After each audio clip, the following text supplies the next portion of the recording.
kami akan buat video tentang logika, proposisi, dan relasi.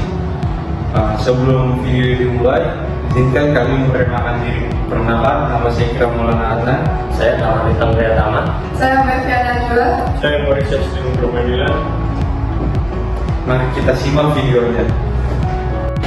Konsep proposisi merupakan istilah yang digunakan untuk kalimat pernyataan mengenai hal-hal yang dapat dinilai benar atau salah.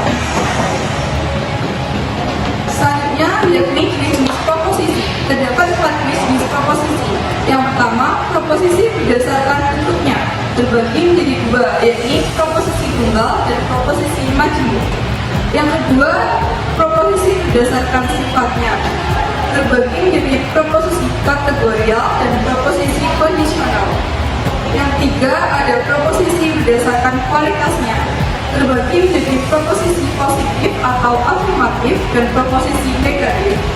Yang keempat adalah proposisi berdasarkan kuantitasnya. Terdapat proposisi umum atau universal dan proposisi khusus atau partikular.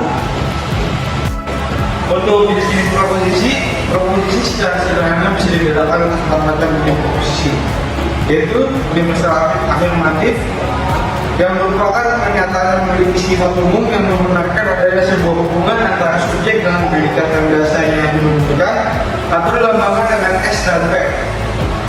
Selanjutnya ada negatif yang merupakan pernyataan yang memiliki sifat umum untuk digunakan sebagai pengingkaran atau mengingkari adanya suatu hubungan antara subjek dan predikat yang bisa dirumuskan atau dilambangkan dengan S dan P. Selanjutnya ada afirmatif yang merupakan pernyataan yang memiliki sifat khusus yang membenarkan adanya sebuah hubungan antara subjek dengan predikat yang bisa dirumuskan atau dilambangkan dengan S dan P. Selanjutnya ada partikular negatif yang merupakan pernyataan yang memiliki sifat khusus untuk mengingkari adanya suatu hubungan antara suatu subjek dengan predikat yang bisa dirumuskan atau dilambangkan dengan S dan P. Saya akan melanjutkan tentang bentuk-bentuk proposisi. Bentuk proposisi mempunyai sejumlah bentuk, yaitu proposisi bentuk A merupakan bentuk proposisi yang menyatakan bahwa setiap subjek adalah predikat. Misalnya, setiap makhluk hidup adalah ciptaan Tuhan. Proposisi T merupakan bentuk proposisi yang menyatakan bahwa setiap subjek karena sebuah predikat. Misal, setiap laki-laki bukan perokok aktif. Proposisi bentuk I merupakan bentuk proposisi yang menyatakan bahwa sebagian subjek adalah predikat. Misal, sebagian jiwa adalah ada seorang pejabat. Proposisi bentuk O merupakan proposisi yang menyatakan bahwa sebagian subjek bukanlah predikat. Misal, sebagian mahasiswa bukanlah anak seorang pejabat. Oke, selanjutnya saya akan menjelaskan tentang notasi logika proposisi. Nah, logika proposisi ini dapat disamakan dengan kesamaan variabel atau dimisalkan.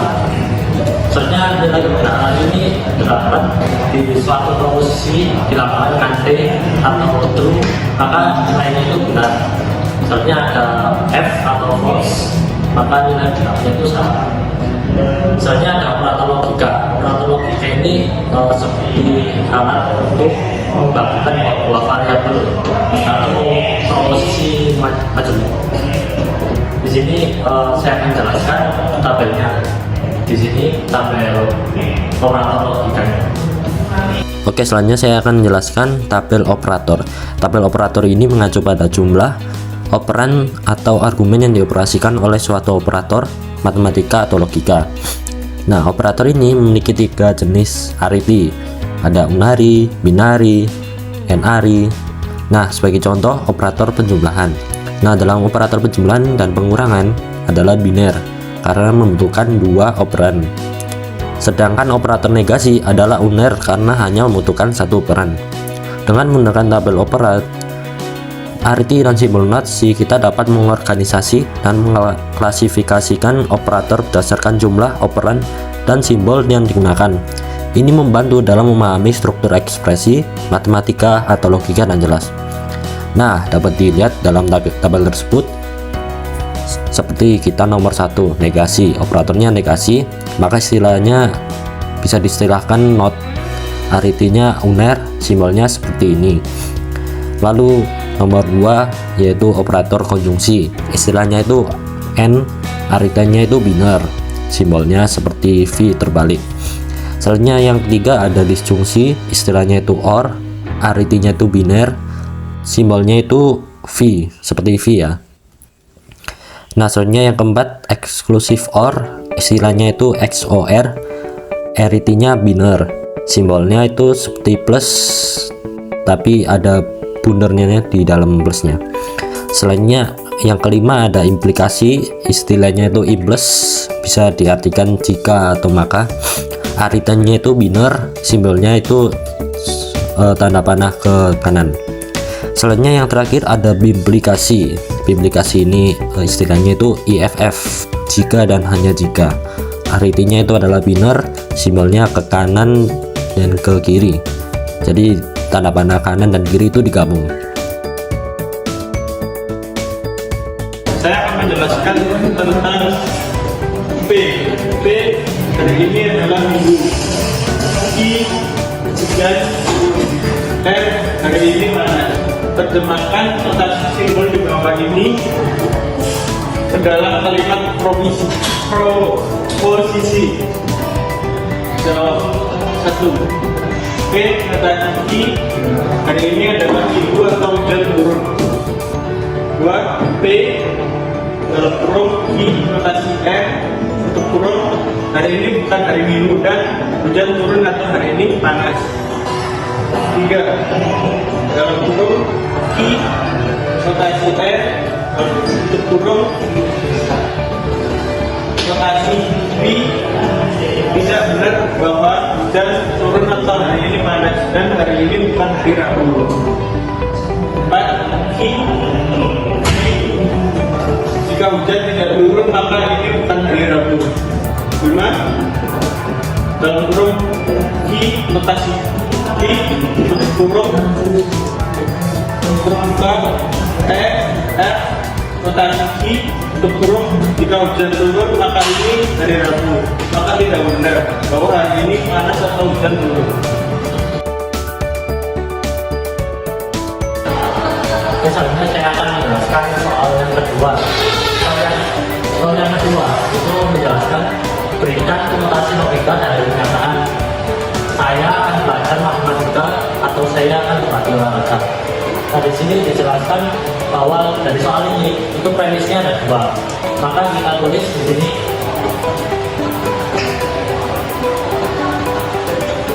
saya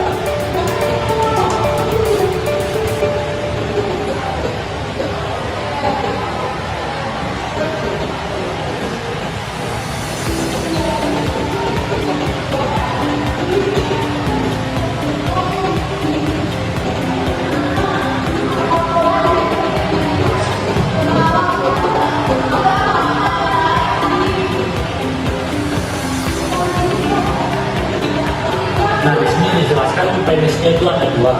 Maka di sini kita menggunakan disjungsi atau istilahnya itu or dengan tanda jadi maksudnya maka P or I kan Ada satu soal nomor 3. Tentukan notasi logika dari pernyataan jika akhir notasi belajar dengan tekun maka Anda akan berhasil. Untuk jawabannya kita akan seperti ini.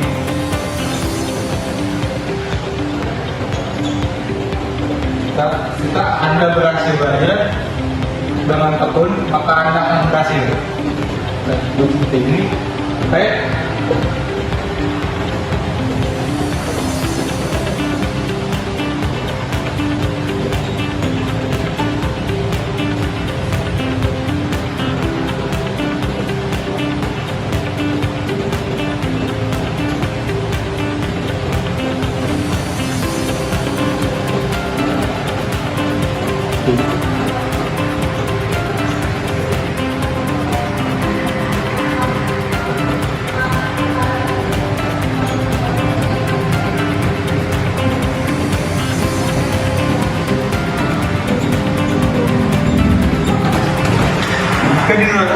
Jika dinotasikan dengan simbol, maka simbolnya akan seperti ini.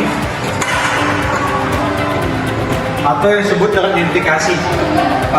Implikasi adalah jika Anda berhasil belajar dengan tekun, maka Anda akan berhasil. Untuk soal ini masuk ke dalam notasi implikasi dan jawabannya seperti ini. Sekian contoh soal dari saya.